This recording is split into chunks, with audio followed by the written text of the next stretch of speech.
Hey, everybody. Welcome to my channel. Welcome to the podcast, Mormon History Hoedown. I'm your host today, Kara Burrell. Sometimes I go by Nuanto. Sometimes I talk about all different types of things on my channel, but one of my absolute passions is understanding Mormon history, where it started, how the doctrines developed, and how we got to where we are today. So I'm super excited to have an expert on to discuss their new book and take us through all of these different factions of Mormonism, these breakoffs, these different influences, and discuss his book, American Zion. So, welcome to the show, Ben Park. Hey, I'm glad to be here. Thanks for hosting me. Absolutely. I'm so excited. I just finished your book last night and it's coming out on January 16th. That's correct. A week from tomorrow, from when we're recording. Perfect. Okay. So we're going to get into an introduction on Ben and talk about this book and give viewers, if you're familiar with Mormonism, if you're not, I think it's a really important, like, kind of microcosm of a lot of different aspects of American culture, how religions develop. And you guys are in for a really good one. Ben, you're absolutely one of my favorites. So welcome everybody to the Mormon History Hoedown.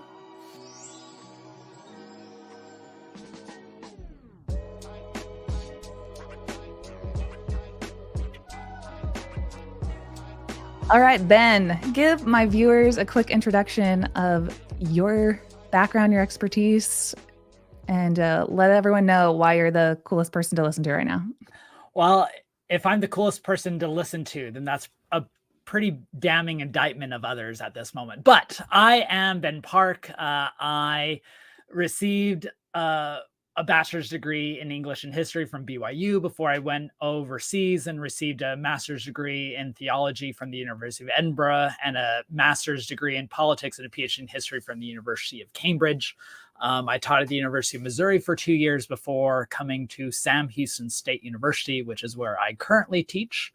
I am the author or editor of 5 books now. The book that I'm probably most known for in these circles are Kingdom of Nauvoo, The Rise and Fall of a Religious Empire on the American Frontier. And then, of course, my new book coming out next week is American Zion, A New History of Mormonism. Amazing. So I've been a huge fan of yours for a long time from reading Kingdom of Nauvoo, and I'm really excited to read this new book and give people kind of if somebody sees this book at a airport and they're looking for something to read, maybe they're familiar with Mormonism, maybe they haven't. Who did you write this book for, and why should people read it? Honestly, the airport bookstore is the ideal place to get into, and I was very fortunate to have Kingdom of Nauvoo pop Flying up off the in a few shelves. yeah, exactly. No, and so it's designed for a general audience, often those who aren't familiar with Mormonism. Although I try to write it in a way and include certain people and events and things and arguments that will appeal to those who do know a bit about Mormon history and are either missing certain parts of that history or more importantly, don't understand the broader context in which Mormonism took place. So I'm both trying to convince those who don't know about Mormonism why it's important to know about Mormonism. And I'm also trying to convince those who do know about Mormonism why it's important to understand the broader American historical context. Like I said, I read this book and finished it last night. I took a couple of screenshots and excerpts that I wanted to start with and read, and then we can kind of jump into, if that sounds all right. Sounds great. So, towards the beginning of the book, Ben writes, "This is the first book since the so-called Mormon moment to tell the history of Mormonism. American Zion takes advantage of a plethora of new sources that have been available for only the past 20 years or so, including the personal records of the church leaders and other consequential figures, to demonstrate how Mormon tradition has been repeatedly transformed over 200 years, often by internal and external battles over culture, not merely the theology." So pause there for a second. You go on to explain that so well through the book. That is, to me, kind of what the book is entirely about. So if what I just said went over their head, what are you trying to get across there? Sure. Basically, religions often function when they have a historical component by arguing that the religion has been the same yesterday, today, and forever, right? Because your denomination is an extension of God. God is timeless. God is changeless. Therefore, a church is changeless. Or so, but historians, their primary objective is to trace change over time. And so, on the one hand, I'm trying to show how Mormonism has changed and evolved. But more than that, I'm particularly interested in how those changes were rooted in conflicts, those conflicts that both took place within the church and those that were taking place in America more broadly, but swept Mormonism within it. I got a taste of this when I was a BYU student. I witnessed lots of protesting and fighting and church policies being enacted as a result. And so it Totally. made sense to try to find those same types of things going on in the past. So it wasn't until I really wrote the entire book that I was talking with my editor how to frame the overall argument and especially the introduction, that I realized that what I'm trying to offer here is 200 years of culture wars and societal Totally. and giving the background to we now live in an age of fracture with lots of competition. While we often want to think that what the period we're living through now is new, it's really been with us ever since the beginning. So I'm trying to give a historical genealogy of how did we get to an era riven with dissent and fighting and protesting and backlash and retrenchment. And that's what I'm trying to do. Absolutely. And I feel like I know my Mormon history really well, but what I really like about the way that this book is written, I don't think I've ever found something in all of my reading that really does start with that kind of overarching theme from start to finish. So, starting with Joseph Smith, how things came about, and really touching on all of those conflicts. And then I know that when you were kind of writing the book, you kind of uh, wanted to put in different characters that rose to the surface those different conflicts over and over again, the race ones, the the feminist points, the polygamy points that were constantly like rearing their ugly heads all throughout, all the way up to the present day, taking a really long broad like understanding of all of these different conflicts, how they've come out. And I've never seen a book like that so many different times, like you said, these conflicts aren't new though, where I would just get chills reading different parts of the history where you're like, the more you learn about Mormon history, you do see the evolution, you do start to understand and get chills of like the culture wars we see right now are not really anything new. And the church kind of wants to tell us that they're new, but the culture that Joseph Smith himself grew up in, they thought that like American religious culture that was already damned. I got chills so many times and spooked of just how much these things keep circling back. Yeah, I mean, it's the job of the historian to both unpack what the past was, but also to explain how the past is relevant for today. The past is gone. We can never fully recreate it, but we can ask questions that bring us to our sources and then help us come up with answers. And what I try to do in American Zions is show that if we take our questions that are so relevant today, questions over gender identity, over women's inclusion, over racial equality, over dissent and obedience, we can see how we got to the world now by tracing these trajectories that led us today. And more so by tracing that, we can see that it wasn't always predetermined to end this way. And so I tried to unpack several moments in the past where Mormonism might have taken a different direction. And that if it wasn't for particular cultural climates or domineering individuals or institutional clashes, Mormonism might have evolved in a very different way. And so if a historian's job is to show you how something has gotten from there to here, I think it's also the job of the historian to show why it didn't go there or why it didn't go off in this direction. And so I think there's several moments that I see as key, pivot moments that really came to be most relevant to understanding the Church of Jesus Christ of Latter-day Saints as it exhibits in 2024.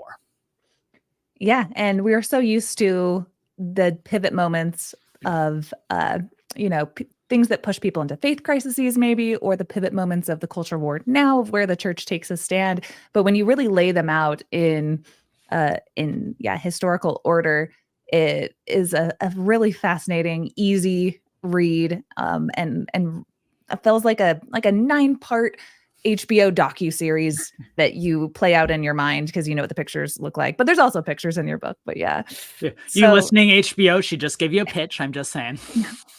I'll be associate producer for giving you the idea. It's fine.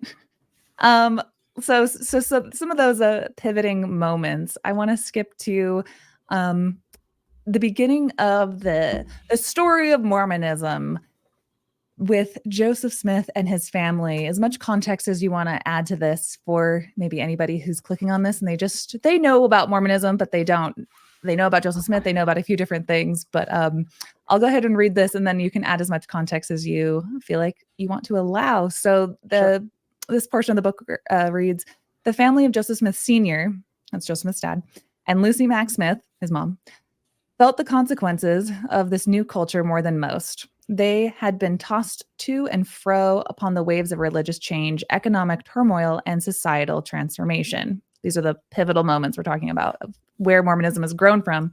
But out of those trials came a new prophet, visited by God, ordained by angels, and empowered to translate an ancient record. It is my duty to say to you that the need was never greater of the new revelation than now, blasted Emerson, referring to fill in the beginning of his name for me. Ralph Waldo Emerson, thank you. To a shocked gathering at Harvard ministers to be in 1837. Though Emerson blanched at the type of revelation and especially the revelatory authority that eventually flowed from Joseph Smith Jr., he appreciated its audacity. So much we could expand upon every couple of words in there, but I think to really understand the beginnings of Mormonism, it was this, burned over district and all of the societal transformation of this new country coming in, and what a perfect opportunity it was for Joseph Smith with his talents to birth this new religion that could have gone so many different ways. So tell me more about how Mormonism started. Yeah, I think it's sometimes easy to forget that Joseph Smith was born at a point when America was a brand new experiment. They're just a generation removed from declaring independence from Britain, and religious liberty, or the freedom to practice the religion of your choice, was a brand new idea to many. And while that was exciting, and there was exciting for religious experimentation and economic adventuring and lots of chances to pave your own way in America, that also brought some daunting challenges. And I think so. A little too much freedom. Yeah, a little too much freedom, as you might tell your children.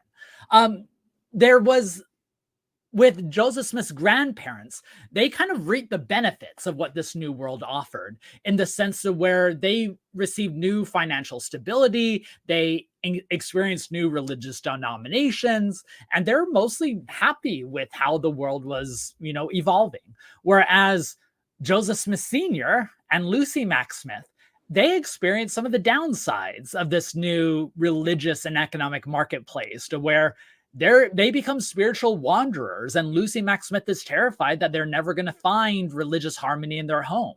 Joseph Smith Sr. ends up not being a smart financial investor, and he loses a lot of their money. And so they move from the dream of owning their own property to being renters for several years. And so what we call the democratization of America, right? The broadening of this democratic impulse and the chances and experiments and challenges for these early Americans, it brought them to a point to where they're seeking for solutions for a world that seems to be teetering out of control.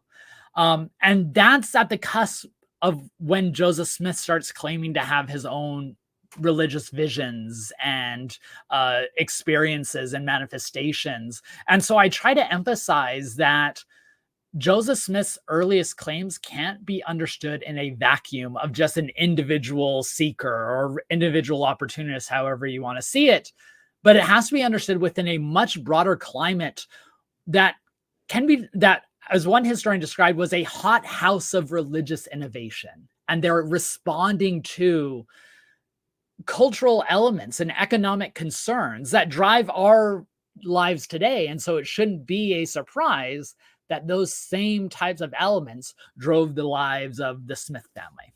It's a really important piece of American history to understand. So, from the religious fervor and experimentation of Joseph Smith's time and his treasure digging talents, the spiritualism that cropped up, and him finding the Book of Mormon plates, allegedly translating it, all of that history can all, be sliced and diced of exactly what happened. But throughout the book, you kind of seems like you wanted to explain that, these are the things that happen in this environment and then what comes next. So that's kind of, from this idea of Joseph Smith having this authority, then what does he do with the authority? And I was surprised by a lot of different things that I didn't even realize about the early splinters that happened within Mormonism. So take me through a couple of the early aspects of, you could say, Kirtland, Nauvoo, different things that listeners might be surprised to learn to know about where those conflicts arose and, what direction Mormonism ended up taking, which I would say is like usually a very authoritarian direction, but and corporatizing kind of over time, but it wasn't always like that. Right. And it's also, the perils of democracy is that if you grant too much people too much freedom, it falls into anarchy. And Mormonism confronts that problem from the very beginning, to where many historians see Mormonism as the great democratizing religion, right? They are giving the religious power back to the people who push the plows in the fields, right? We're returning religious leadership to farm boys. But Mormonism also had an authoritarian streak from the very beginning.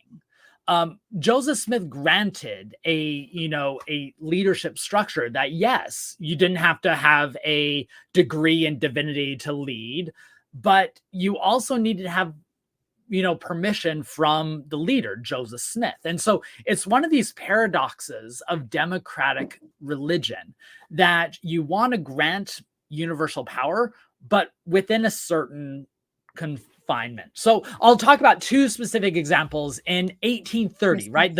Within the first year of the church being organized in April of 1830, you have a number of challenges to Joseph Smith's authority. First, within his own household, I think Emma Smith starts having some concerns within months of the organization of the church. She doesn't attend the organization. She seems a bit standoffish for a bit.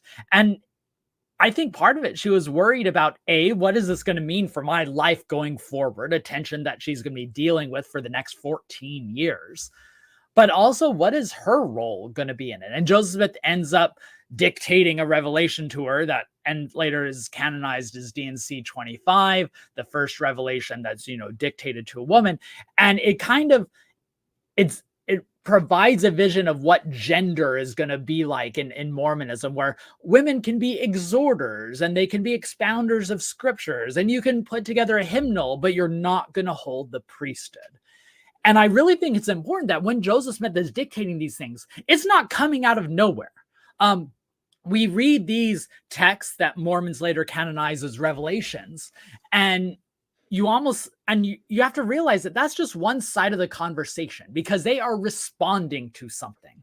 And to be able to understand what they're responding to, you have to get into the context. So Joseph Smith's revelation on the role of women in early Mormonism is in response to concerns by Emma Smith and others. And as a result, ever since then, women who are in some way affiliated with or neighboring to Mormonism are going to be coming up against or reacting to or appropriating those principles that were written down by Joseph Smith in summer of 1830. One other challenge that year, Joseph Smith soon finds out that his second in command, Oliver Cowdery, and several other leading men in the church, like David Whitmer, are starting to follow another member of the church who is claiming to have revelations that he sees in a seer stone, the same process through which Joseph Smith had dictated his revelations. So that brings And up he's like, no, only me. Right, exactly. And I think that's another main pivot point, because up until that point, there was nothing in the church that said, hey, everyone, go find your seer stones and read your revelations, and that's how God's going to speak to you. That would have been one particular direction for Mormonism, but Joseph Smith steers in another direction. He dictates a revelation and says only through Joseph Smith is God going to speak, and that, re-emphasize a certain kind of authoritarian direction that's going to curtail what they see as the excesses of democracy. And so just there in that first year, 1830, you see two of the central tensions of Mormonism that the faith struggles with ever since. What is the role of women?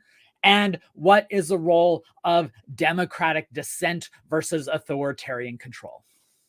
Absolutely. And again, with your background in American history and Mormon studies and all of these different things that crop up that tell us about that direction, and then including, the stories of Emma Smith and different feminist leaders, different Black people throughout the makings of Mormonism and everything. It's just so interesting, the directions that it took and what that was saying, very authoritarianly, but what it was saying to, further people down the line of all the way up to 2024 now, of everything that we see now, you can kind of find a root in with Joseph Smith's leadership in so many different ways. And the voices of the marginalized and the American history of, those outside influences, like the quote that I read at the beginning, all playing major roles and factors in all of those decisions that we deal with now. So it's right. It's so interesting. And just a month or a few months after the episode I just talked about, you got the first Black convert to Mormonism, a guy by the name of Black Pete in early Kirtland, Ohio, who is seen as a leader of the branch that they had there. And he, leads them in ecstatic worship services. And within months, he is out of the church because, again, church leaders take a different direction. That's a bit too crazy. We need a bit more cultural respectability. That's not what we've signed on with. And so Black Pete is lost to history as a result. I mean, we don't know his full name. We just know what they referred to him in the newspapers, which was Black Pete. And so once again, you have this tense history of racial inclusion versus exclusion that was present as early as January of 1831, and Mormonism is still struggling with in January of 2024. Exactly. Would you mind going into a little bit more of the history of race? And I'd love to talk about the history of women's roles and circle back to that in a second, because that's a major part of the book where so many different feminist leaders. I used to not even like to throw around the word feminism in relation to my name, but when you understand, just there's so many characters throughout history who've just given us the rights that we enjoy today, and telling their stories are so important. So would you mind telling me a little bit more about how the racial doctrine and policies developed throughout Mormon history, and kind of what the influences inside and outside, what those battles and conflicts were like? Yeah, the evolution of Mormonism race, simple topic. First, it's important to note that Mormonism is born in an era where racial ideas, especially connected to religion, are in flux. You have a growing slave empire within America, and with that, a growing pro-slavery theology that you see in certain segments in the nation that I think are going to end up influencing Mormonism, at the same time that you have a growing abolitionist theology coming out of the North. And those things are going to be in competition. You also have debates over, are all races descended from one ancestor, or do we have multi-racial lineages that had never met and therefore should always be separate? Those are all questions that people like Joseph Smith and others are trying to answer. Mormonism's answers are never fully consistent, nor are they fully coherent in the form of being, systematic. They're often inchoate, they're evolving. We have in the Book of Mormon the statements that all are like unto God, black, white, male or female. But then you have Joseph Smith when he ends up producing a book of scripture called the Book of Abraham that speaks of a racial curse, although I should note that You don't have many Mormons connecting those passages in the Book of Abraham to those of African lineage until decades later, but at least the seeds of that is there. You have several early Black converts to the faith, both men and women. Some Black men who hold the priesthood, like Elijah Abel, who is ordained by Joseph Smith to a 70 in Kirtland. You have several other Black members like Jane Manning James, who are full members of the community in Nauvoo. And then you start seeing a bit of a hardening. Now, I should say there's not some Edenic, great, racially inclusive period of the church in Kirtland and Nauvoo.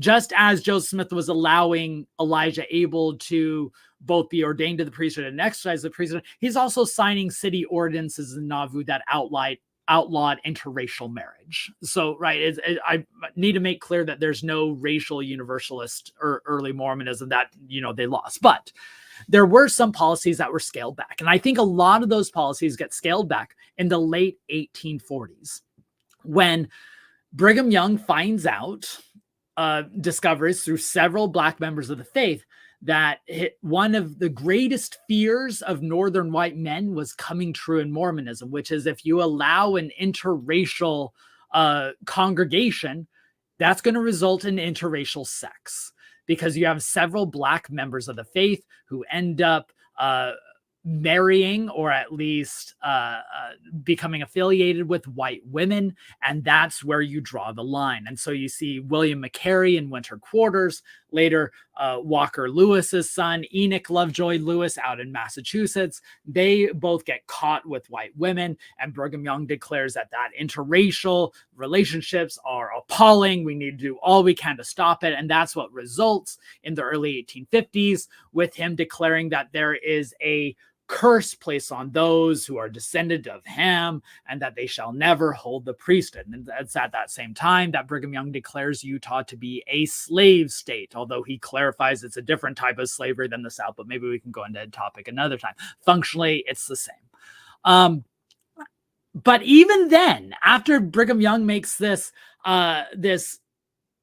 declaration that there's a racial restriction, it's never fully systematized for decades. It is not until 1908 that leaders of the church declare we need to have a standardized racial restriction here. And they use the same type of ideology that was then sweeping the nation. That was called the one drop rule. If you had one drop of African ancestry in your blood, that means you are of a different race and you should not have equality. This is at the same time that W.E. Du Bois, one of the great historians, critics, and thinkers of early 20th century, said that the 20th century will be delineated on the color line.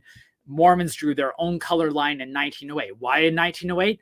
Many of the early Black pioneers had died by then. They had been the living memories of a time where they previously had. I saw someone comment about Joseph Smith being sealed to a Black servant. That was Jane Manning James. She claimed that Joseph Smith had offered a sealing to her in Nauvoo. And so she's saying, how do you square that with the fact that now you're not allowing me in the 1890s to enter the temple? Because by then they had a policy that those with African lineage could not enter the temple. And Joseph F. Smith and others were like, well, Joseph Smith wouldn't have offered some kind of sealing. We need to come up with something else. So in 1894, they offered to seal Jane Manning James to Joseph Smith in proxy as a servant for eternity. And yet Jane Manning James wasn't even allowed in the temple to participate in that. Someone acted as proxy for her, as Joseph F. Smith acted as proxy for Joseph Smith. And that's where that sealing happened. And then that policy that was initiated in 1908, that was formalized, remains in place for 70 years until 1978, when the church ended that racial restriction that both barred Black men from the priesthood and Black women from temple rights and full membership. We could talk about the whole lead up of what led to that overturning, because that's a fascinating story. Got to read the book for that. Right. But even after, I should emphasize, even after 1978, there were lingering racial problems. And I actually detail in the book how how there are many Black members of the faith who are like, hey, it's great that that restriction is gone, but some of the theologies that undergird that restriction are still in place. And until we confront that, we're going to continue to have major problems. And it's not until 2012 when a BYU professor spoke out loud these theological doctrines that had mostly been kept silent, that the church is like, oh man, now we need to actually directly renounce this. And that's when we get some of the most direct statements by the church renouncing their past doctrines. Yeah. And I wanted to pull up a slide here about, the gospel topics essays. And till I find the slide, could you go into a little bit more about, since most of my audience are ex-Mormons and people who have deconstructed the faith for one of the many reasons of, I think it's what Mariah said about the lack of discernment happening that I can't find right now. But, a lot of my ex-Mormon audience have seen these conflicts through time and said, how could you not know that the Black people are equal? How could you not know these things? They seem to be behind the times. And the church not ever really wanting to put, the gospel topics essays across the pulpit in general conference and not actually make it clear what their stances are on these things that allow people to sweep it under the rug and not confront what marginalized people within the church actually, faithful marginalized people within the church actually go through. So in the context of everything that you understand and know about Mormon history, how has the church dealt with in the past and what is it doing now to kind of never announce to the membership when the changes are going on and what kind of detriment that does to its membership?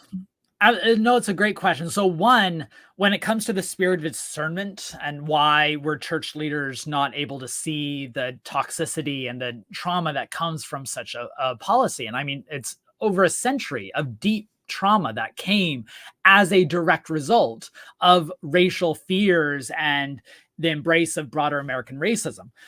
That's a theological and cultural argument, right? Why don't church leaders see that these policies are evil? As a historian, I can't really answer that, right? That's a problem of evil that I'm not really interested, or I'm interested in, but I'm not equipped as a historian. As a historian, what I can do is place their arguments within their historical context. I think that means a couple things. What it does not mean is it's not a scapegoat. It's not saying that, oh, they were just products of their time. I hate when people say that it is presentist to critique Brigham Young for denouncing interracial unions and starting the racial ban. I hate that statement because they're not just because, well, they're prophets and they should discern better. Again, that's a theological argument. It offends me because there were people in 1852 who critiqued Brigham Young over it. Orson Pratt, another apostle, spoke in and said, actually, I don't think there's a racial ban. Actually, I think those with African lineage were equal. There is no such thing as a curse of Cain. There were people back in Brigham Young's time who were denouncing slavery and denouncing racial inequality. And so that's why I get frustrated when I hear those presentist arguments. And also, not to get all Freudian and make the LDS Church lay across my bed and for me to diagnose them, I think it's, for a lot of church leaders, one of the reasons why they don't foreground emphasizing how they were wrong in the past on these racial ideas is because as soon as you undercut prophetic fallibility from the 19th century, that's going to potentially undercut prophetic fallibility in the 21st century. You don't want to say that Brigham Young was a man of his time on race, because then you might say that Russell M. Nelson is a man of his time on LGBTQ material. And so there's always that balance of how do we manage. So you even see this, by the way, with the 1978 proclamation that, ended the racial restriction and granted priesthood and temple rights to those with African descent, and now recasts a restriction as we're looking forward to this long promised day when God would eventually lift that ban and bring it back. If you ask Brigham Young, that day was not going to be immortality. right? That is kind of recasting the history. Now, there were some people later on who said, well, one day God is going to grant a more racially inclusive thing. But that's a later creation. And it speaks to this anxiety of religions, why religions are hesitant to directly address their past, or at least want to frame their past in a certain way so as to not undercut their authority in the present.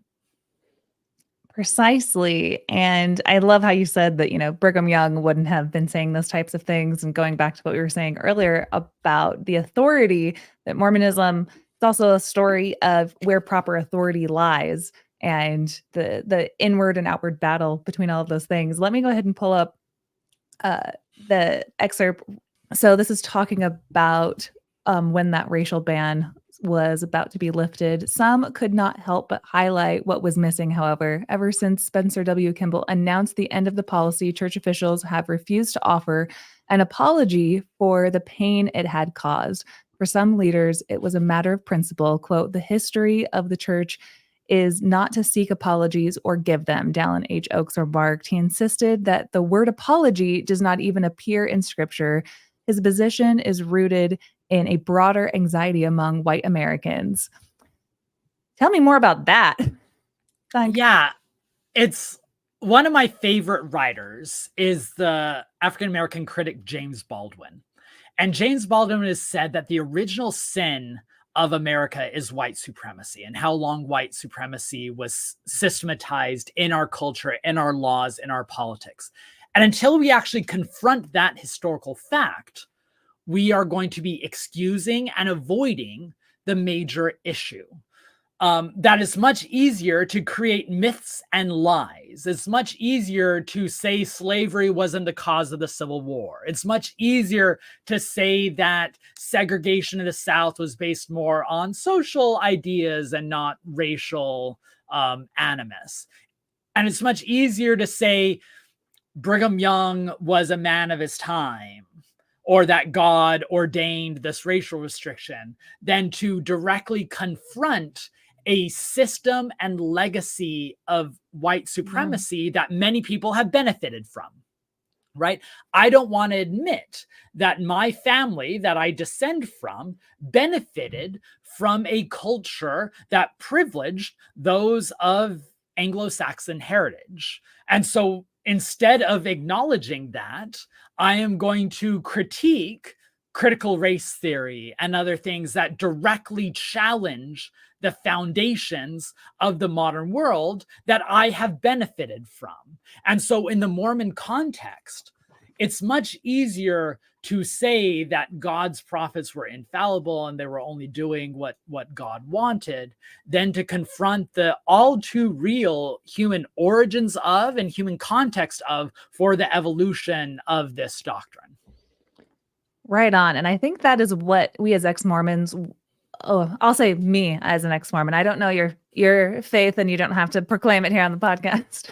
But me as an ex-Mormon, maybe my audience, that's, one aspect that we are always really harping on, that we understand. And we look at this so-called discernment that we have for so long and this trust in authority leaders, and then where that's broken down. But on the flip side of that, the Mormon argument that I was raised on is a lot of fear, paranoia, anxiety, and resistance to the outside persecution, some of it imagined and some of it real. So I would love to talk about you don't understand Mormon history to me if you don't understand, the true to life persecutions that so many of the saints went through that drove them to Utah to create a lot of these policies and what they were in a response to. So I wanted to read a slide here, and you can tell me more about this, about just there is a lot of heartbreak.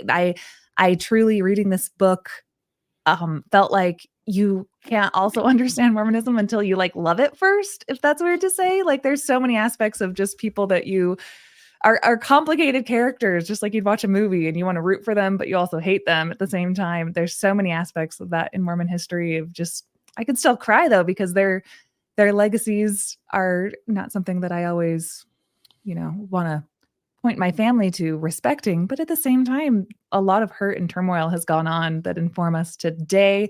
So, can you read this? Sure. Do you want to go ahead and read that? Yeah. Do you want me to read both paragraphs there or just start with Smith? Yeah, go ahead and start with Smith, and you can add as much context to that since you So know it better than I do. Yeah, so the background of this is the global influenza that was taking over the world in 1918 during World War I.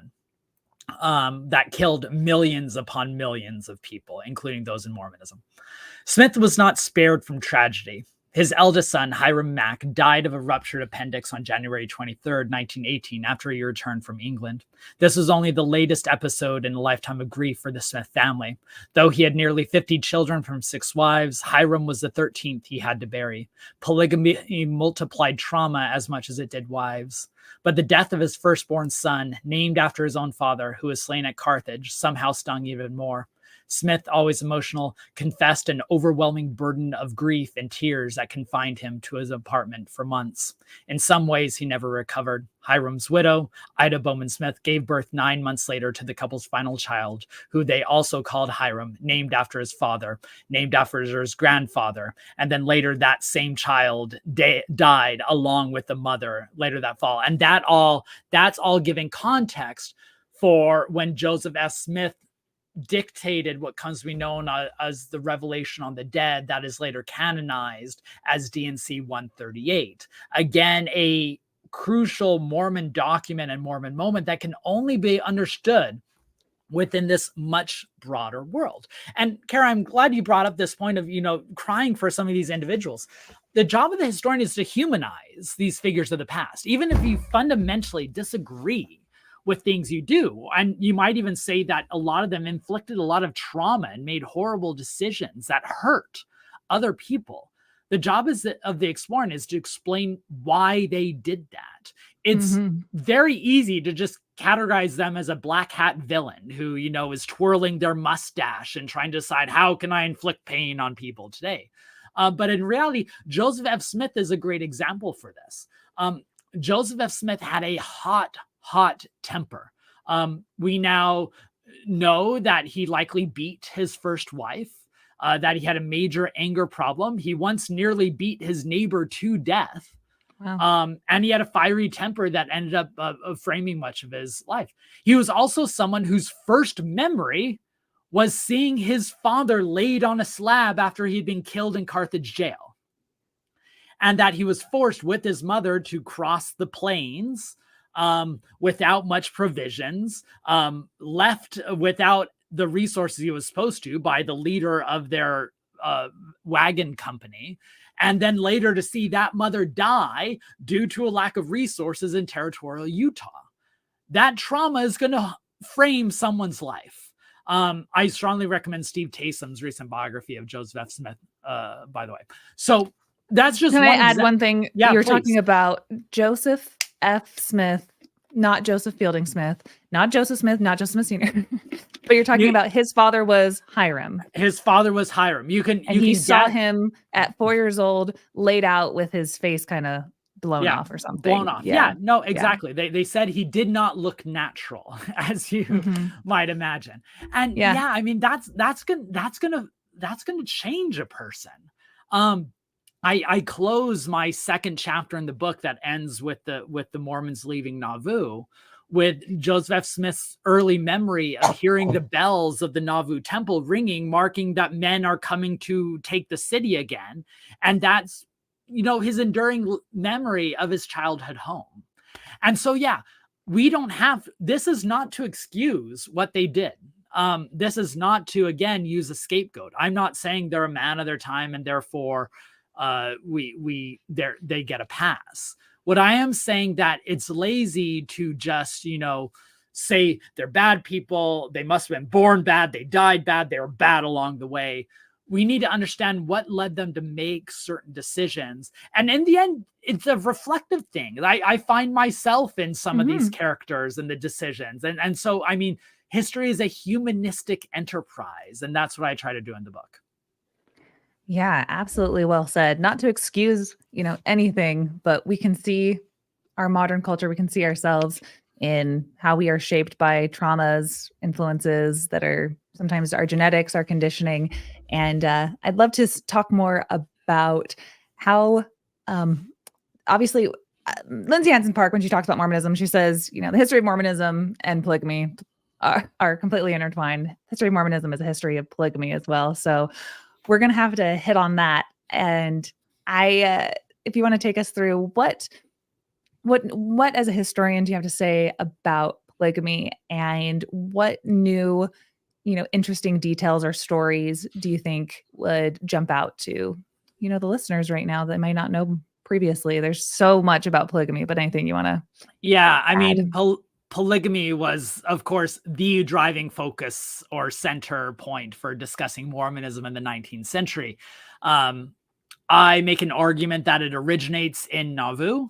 We could talk about, if you want, my views on Fanny Alger. I don't think the Fanny Alger episode in Kirtland was polygamy. I think it was an affair.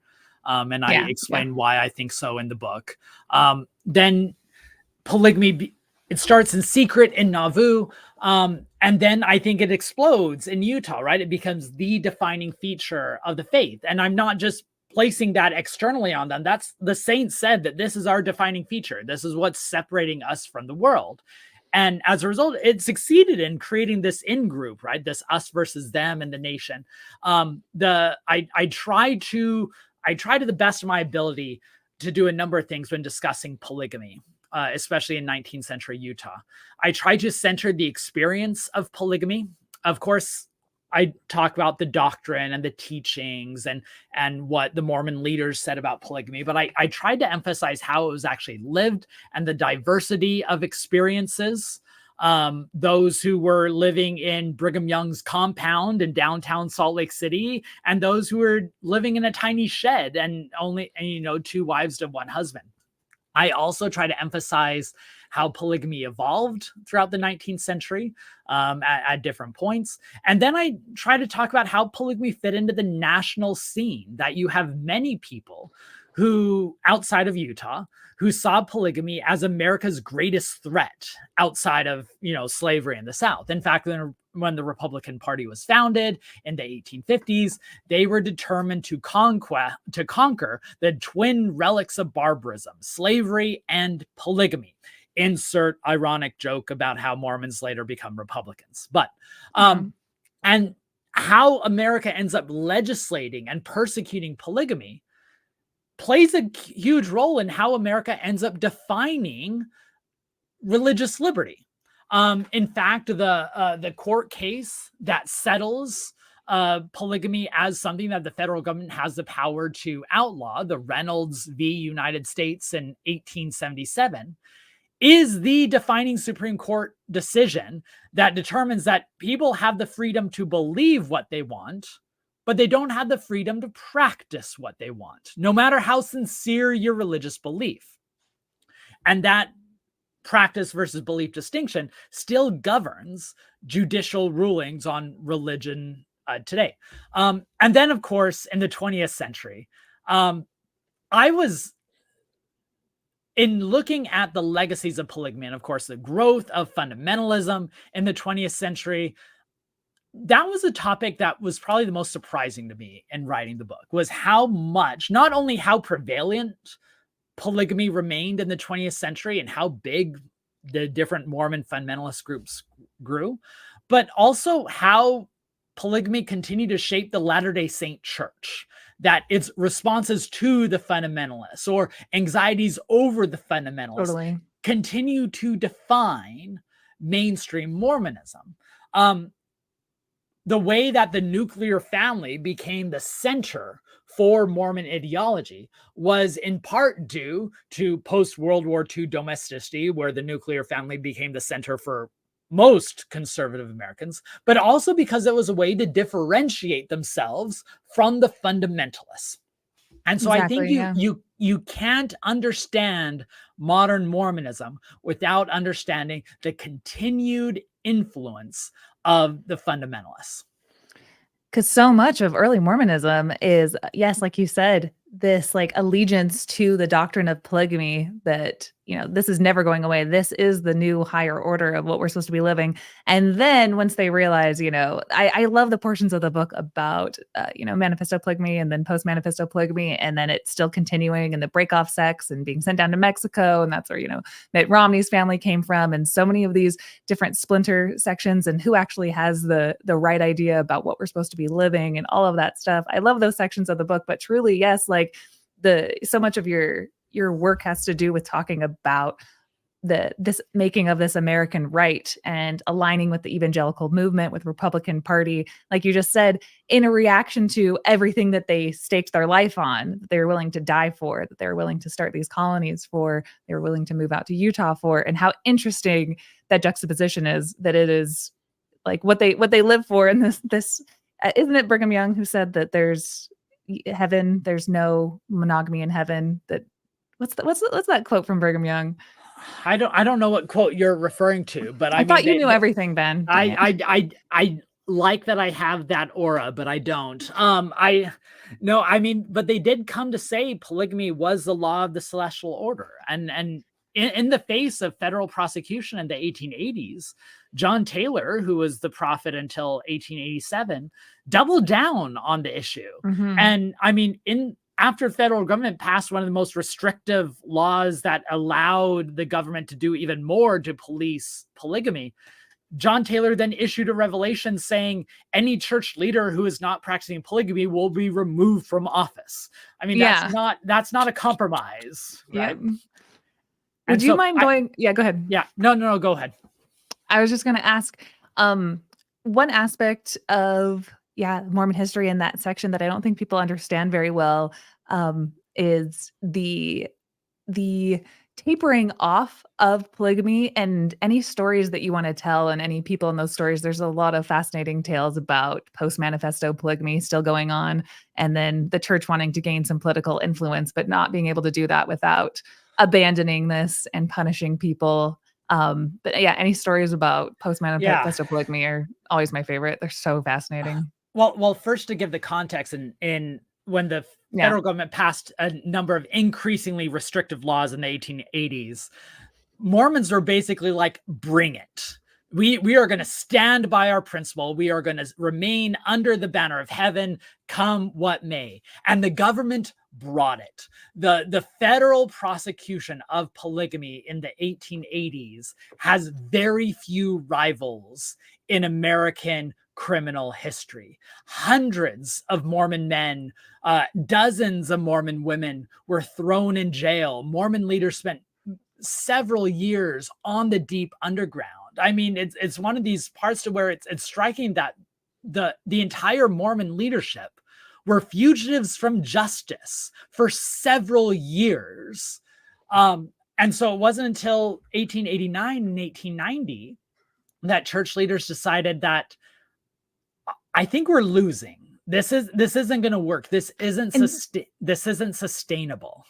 And who was the prophet who didn't even show their face in public or at general conference for multiple years? John Taylor delivered a stirring sermon in January of 1845 saying, "We shall never relinquish. We've lived through persecution before. We'll do so again." And then he disappeared, and he never had a public appearance ever since. Then you have George Q. Cannon, who I argue was actually the most consequential Mormon figure after Joseph Smith in the 19th century. He was a counselor in the first presidency. He's going around in disguise. He talks about how he would wear a fake, mustache and different clothing and try to move around town. And then there was one time he was in his disguise that he thought he'd get away with. And one of his friends are like, "Hey, is that George Q. Cannon?" He's like, "How did you know?" "Dude, it's your Roman nose. You can't hide that." Right. We all have our distinctive features. And so by 1889, 1890, Wilford Woodruff, who was a different prophet than John Taylor, although he was pretty adamant before that we'll never give in, they decide we have to give in just for the survival of the church. Not only were all the men being arrested and having to live on the run, but they were going to lose their temples, and they were going to lose all their properties, and they were going to be disincorporated as a church.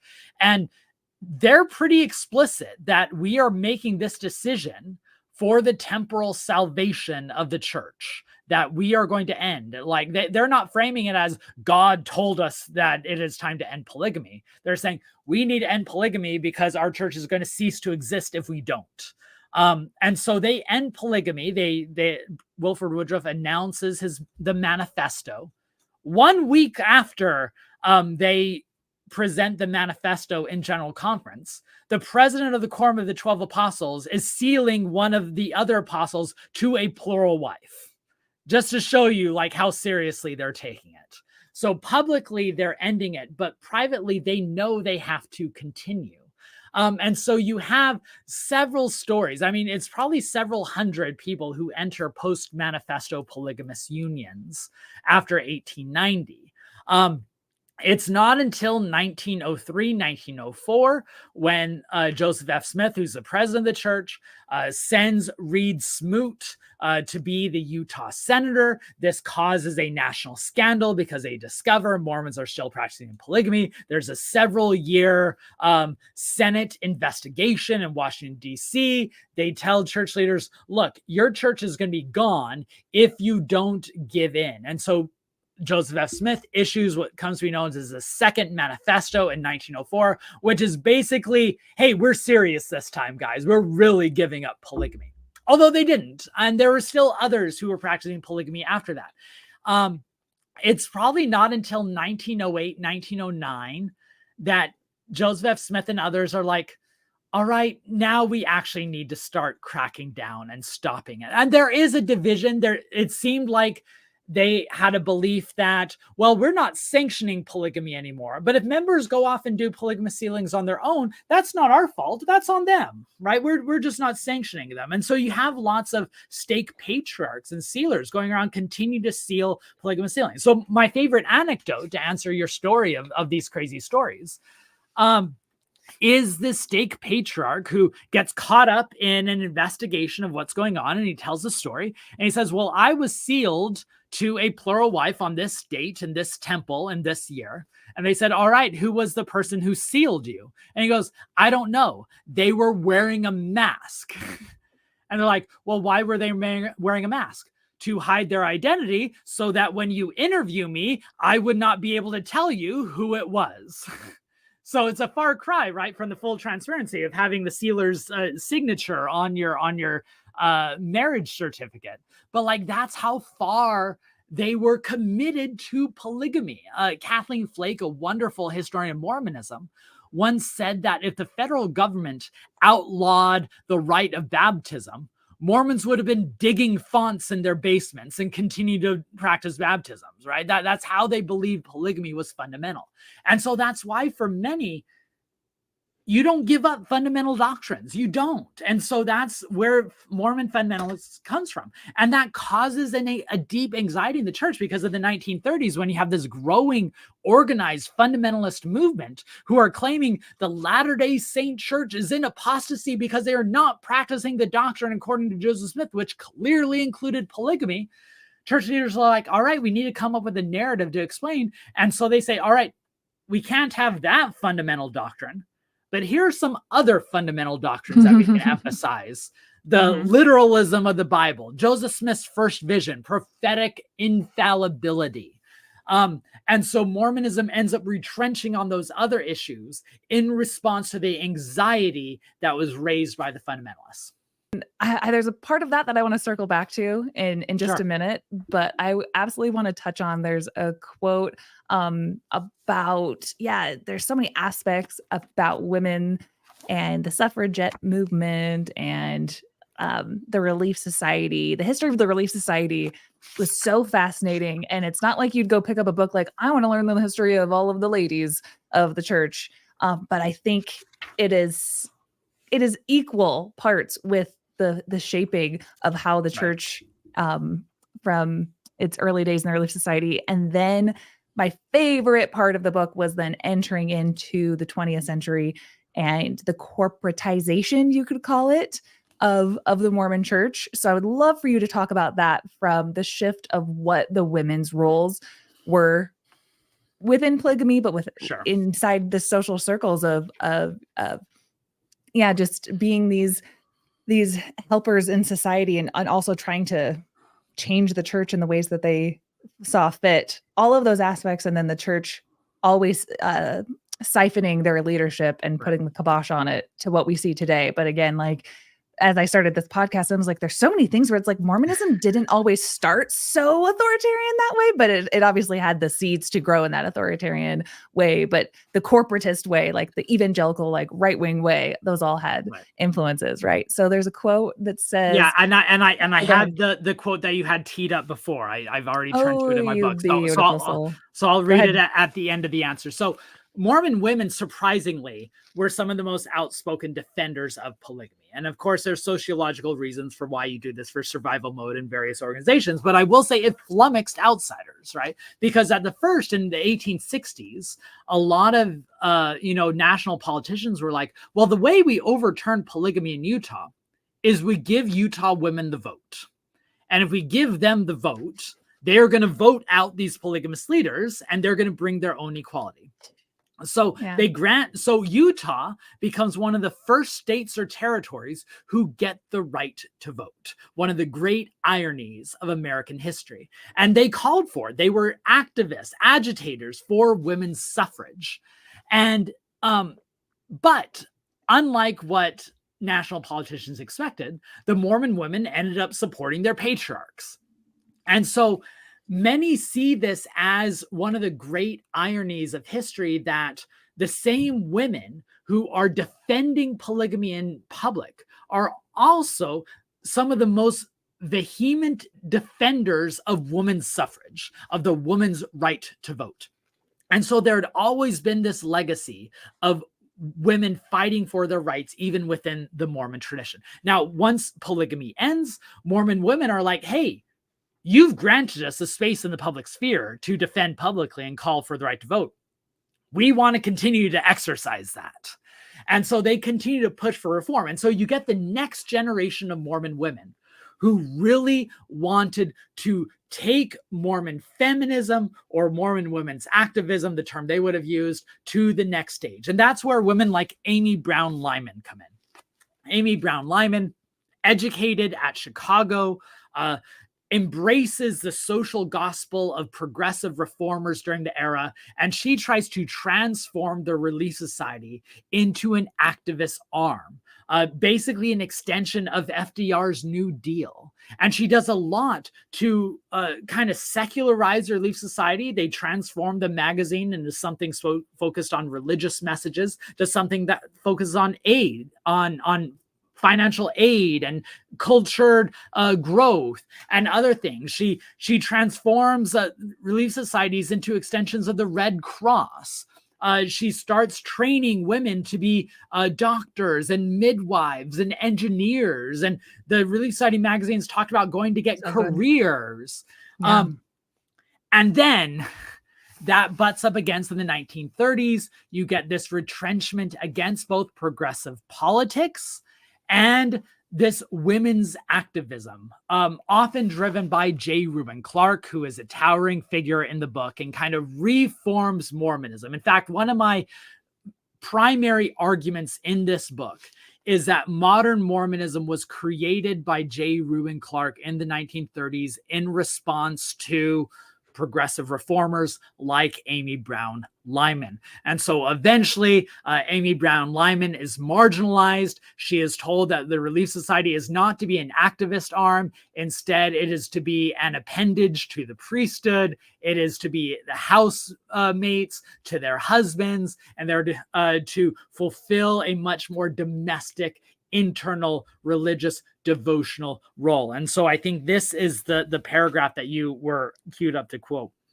Lyman was not the last Mormon to push for women's empowerment and social change, of course, but those who followed her, both in time and spirit, operated within more confined ecclesiastical spaces. Many were cast by male leaders as alternative voices, threats to the establishment.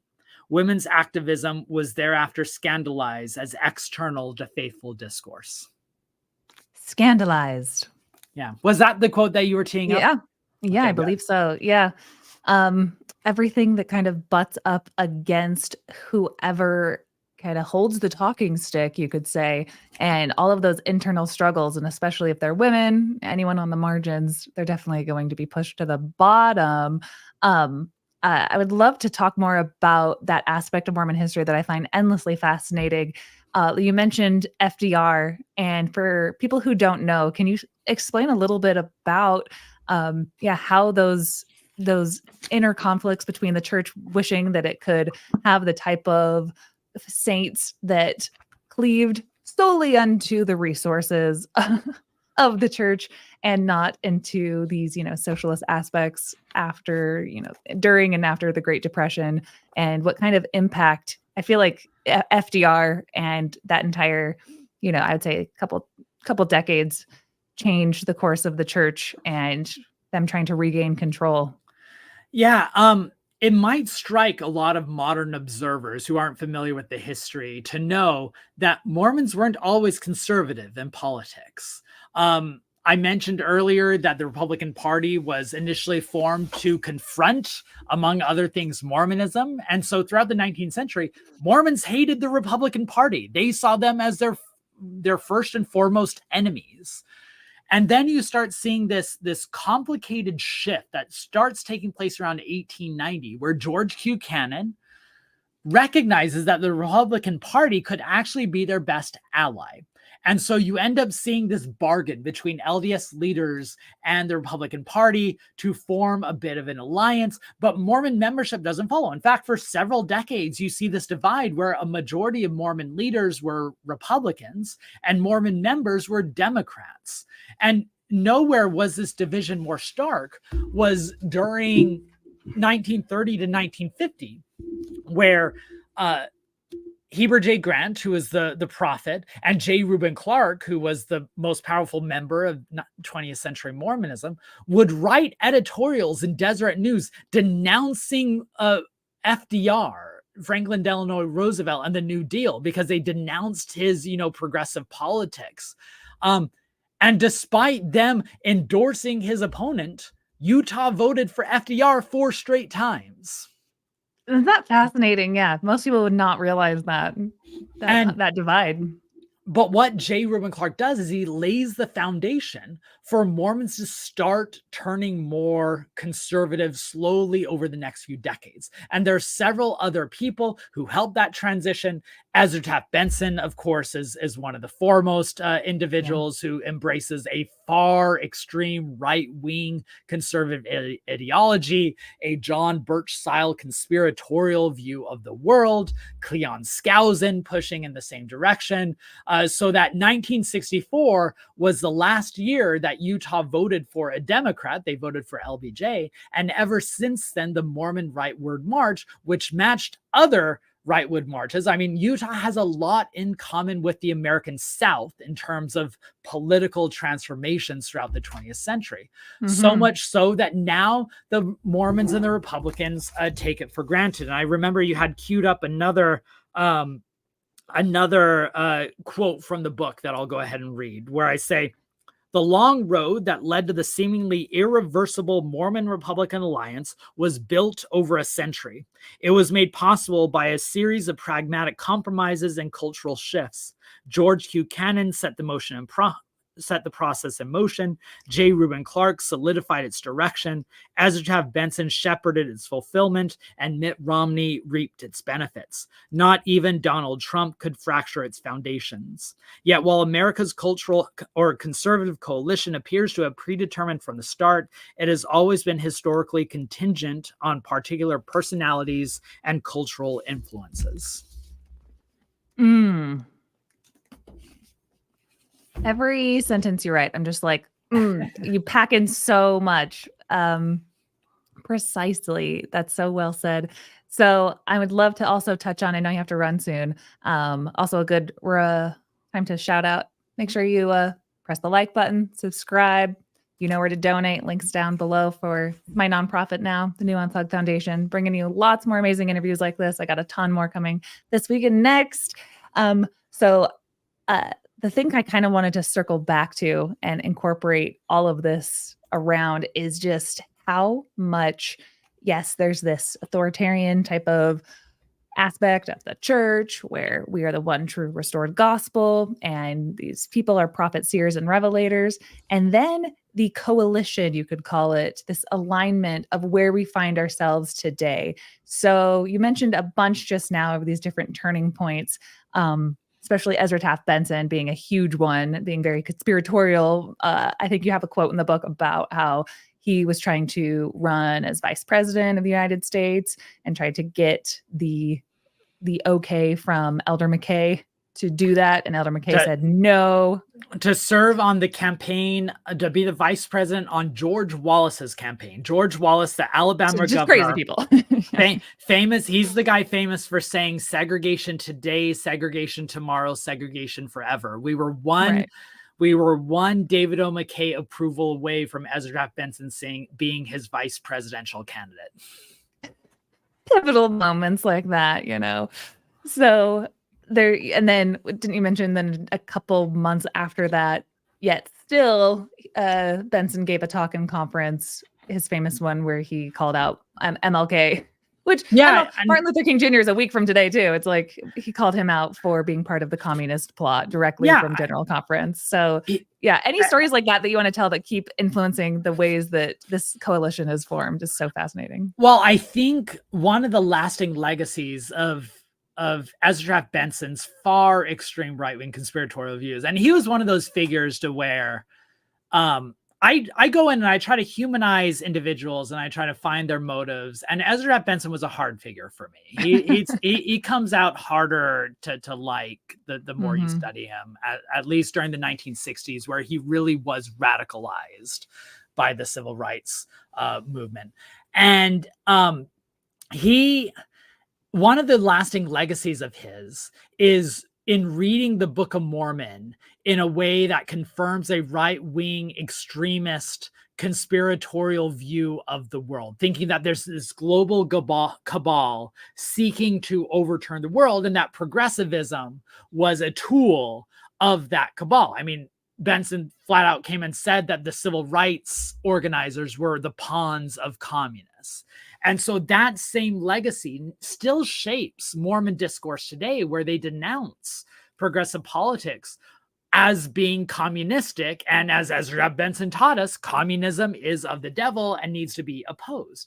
And also this grander speculative conspiratorial thinking is what lays the groundwork for how 40% of Mormons in America believe Donald Trump's lie that the election was stolen, right? I mean, those types of ideas don't pop out of nowhere. They're built on the foundations that have been laid by historians in the past, or by historical figures in the past.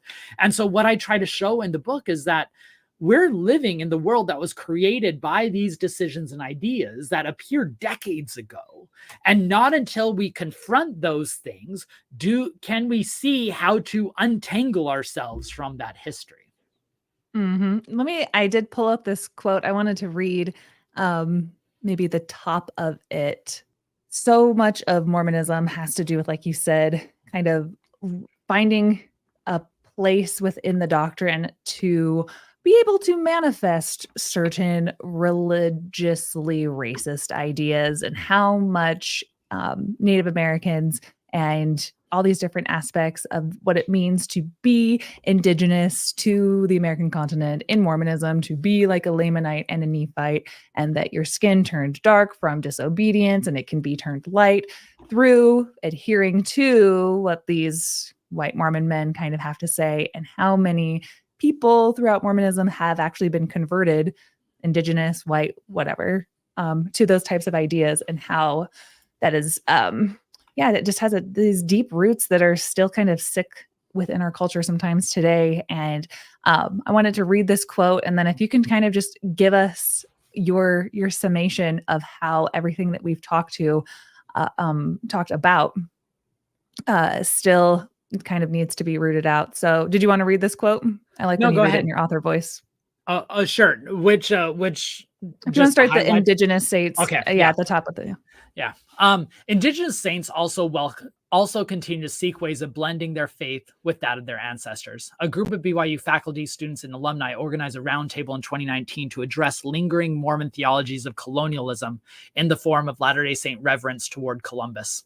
While much of America fought over the colonists' bloody legacy, saints had a particularly complicated attachment. One Book of Mormon passage refers to a man being led by the Spirit of God to travel upon the many waters. Many saints therefore believed Columbus fulfilled a divine mission. Yet this doctrine of discovery, according to Dene scholar Farina King, is antithetical to the true gospel.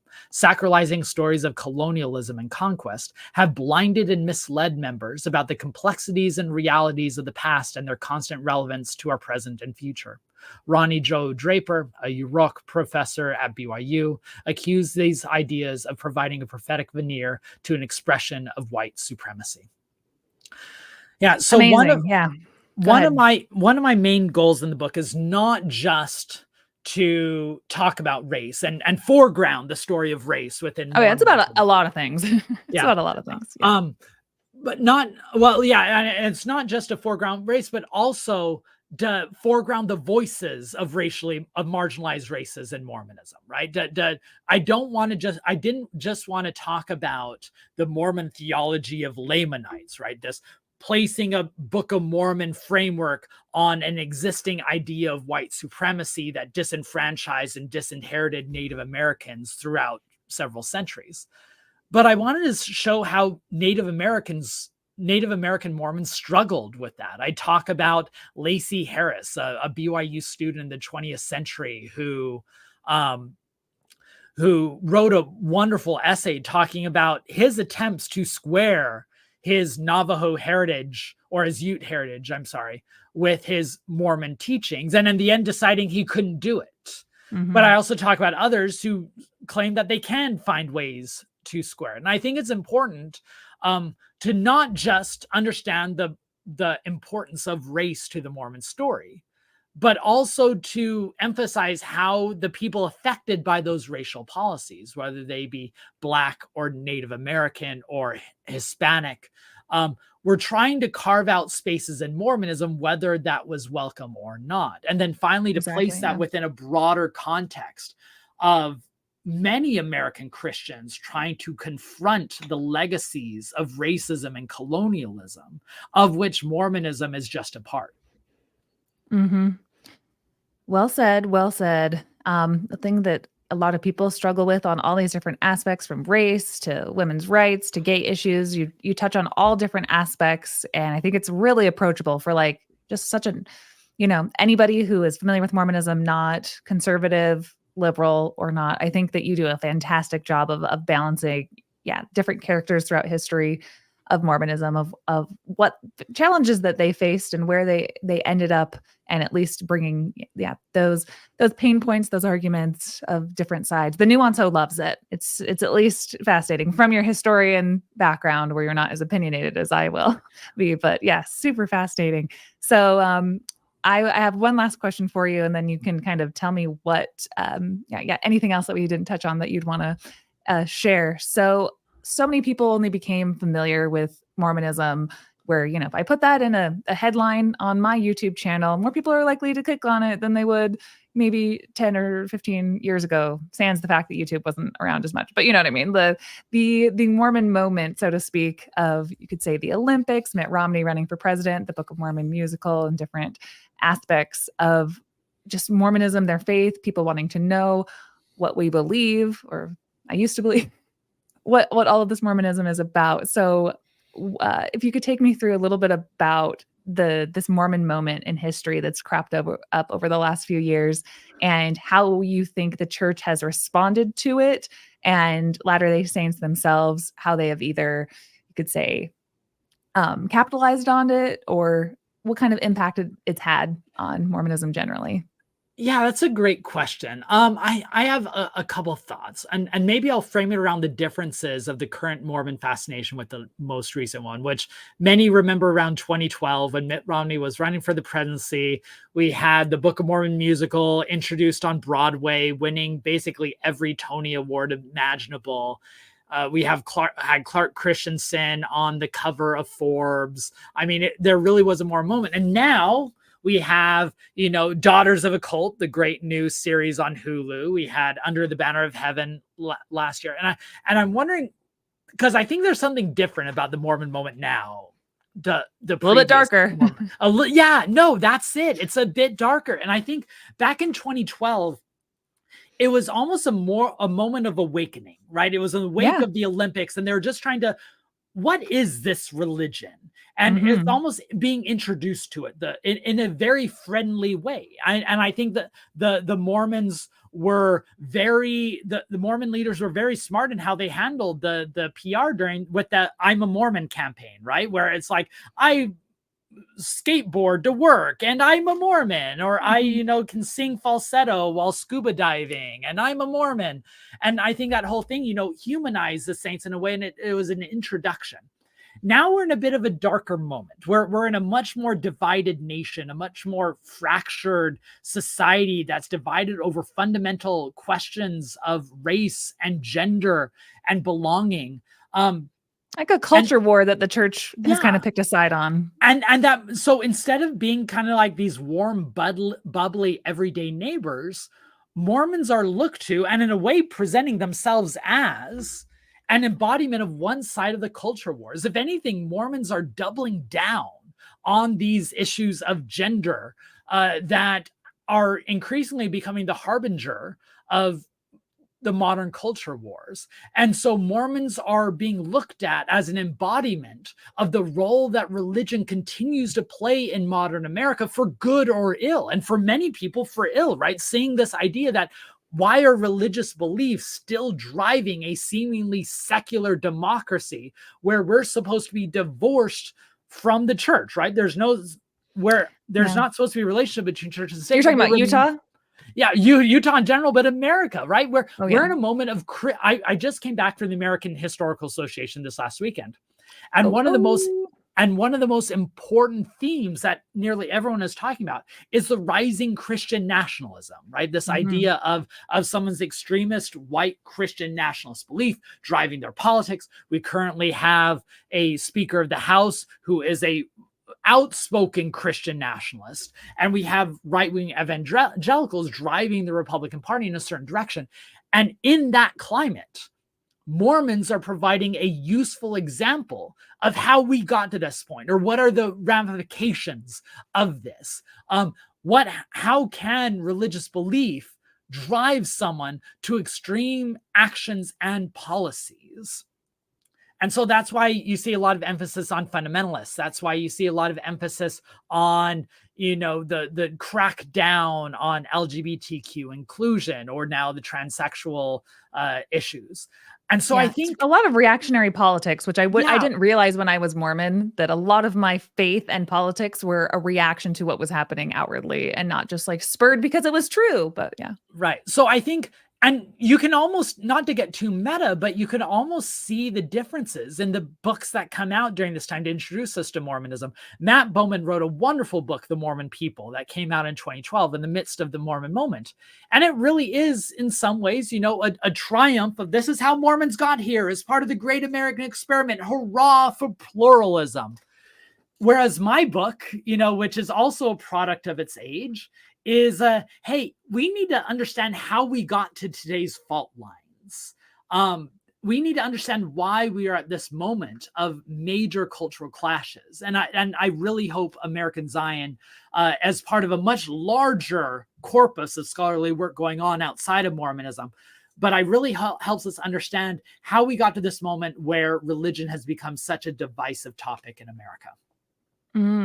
Yeah, let me read. I actually do want to read the top of this page now, because it goes perfectly in with what you were just saying. Ben writes, deeper political divisions are found between generations. A 2020 survey revealed that while 80% of Mormons over the age of 40 voted for Trump, only 43% of those below 40 did. Indeed, Mormon millennials exhibited a much more progressive view than their predecessors, with only 46% leaning Republican, a figure that paled in comparison to young Mormon voters only a decade earlier. animated by issues like social justice, racial equality, and gender rights, and building on longstanding Mormon support for immigration. The rising generation of saints appeared anxious to take the Mormon vote in a new direction. Digital technologies and social media have enabled Latter-day Saint liberals to organize as a minority faction within a minority religion. So fascinating. So many good stories that Ben tells within this, of different activists and so forth on both sides, fighting for different things. And yet the very topic that appears most animating among Mormon and millennials, gender and sexuality, is increasingly the hill on which the modern LDS institution, sorry, it's really small on my screen, is willing to fight. So fascinating. Like, I think those are things that we really know, but when Ben lays it out in this entire long, fantastic explanation of one story leading to another, you really get the understanding of why Mormonism itself will die on this hill, and obviously why millennials and other people will not. But yeah, it is increasingly the hill on which the modern LDS institution is willing to fight, making their long-term prospects within the faith an open question. All right. I think it's the great irony that there's a grassroots movement among young Mormons to try to take Mormonism in a more liberal direction. Yet until the church takes a different step on gender and sexuality, I don't see how that movement's going to survive. Either it's going to fail and they become more conservative because they determine their faith commitments are more important than their progressive values, or they're going to decide their progressive values are more important and they're going to leave the church, joining the much larger chorus of those within Mormonism who are joining what we call the faith of the nones, those who are of no faith anymore, which is where a majority of Mormons who leave go.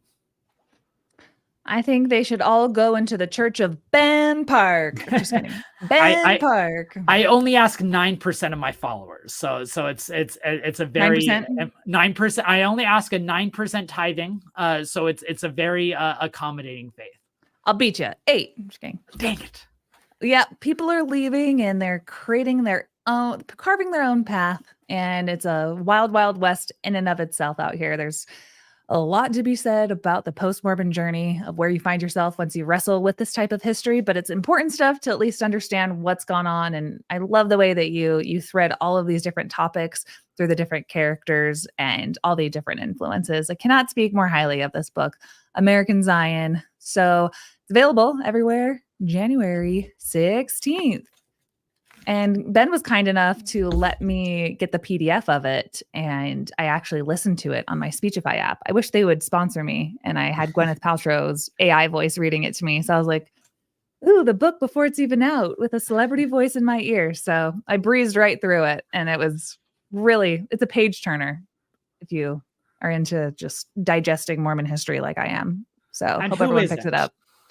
If you aren't, then get the hell out. It's fascinating stuff, especially the way that Ben reads, and then pick up Kingdom of Nauvoo too. Anything else we didn't get to that you wanted to say? Nope. It's an honor to be on. I can't wait for people to read. Make sure to review it on Amazon and Goodreads and all the different platforms. Buy gifts for your friends. I hope that the book has a message that can help us make sense of today's age, and I'm excited, hopefully, for it to reach an audience to do so.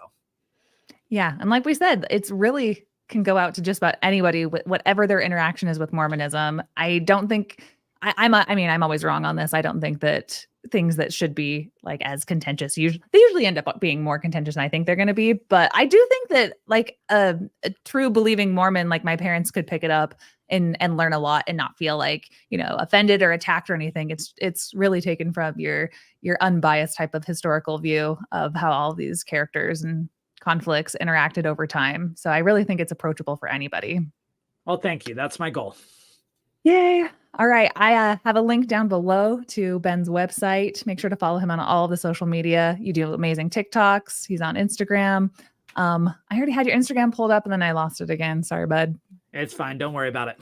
All right. So bug Ben to come on a regular basis. I love when we get to have these really important chats like this. So please like and support this video any way that you can. And if you want to throw some dollars to my nonprofit to keep this work sustainable, I'll super duper appreciate it. Pick up Ben's book next week.